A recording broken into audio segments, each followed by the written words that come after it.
this is what happens when you have a quantity of something and then you add more to it. This is dilution. The principle is so simple that a child can understand. And you can create this little science project at home. Sorry, you can have your tea back. Okay.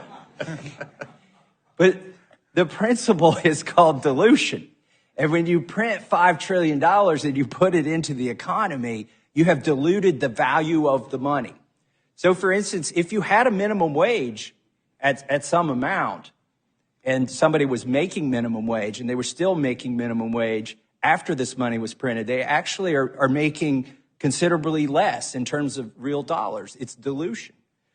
So the $5 trillion that we printed, I would argue, is the primary source of inflation. You know, we can say, well, eggs went up because feed went up, fuel went up because there's a war in Ukraine. You can find a lot of excuses for various different industries.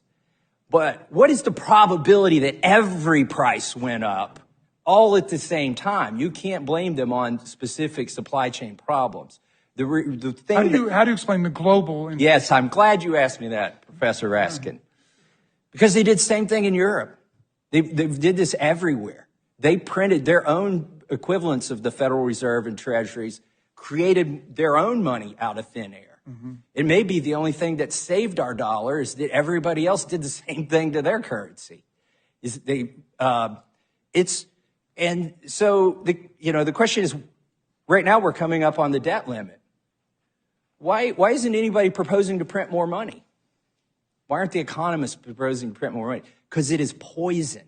When you print money, it is poison to our economy.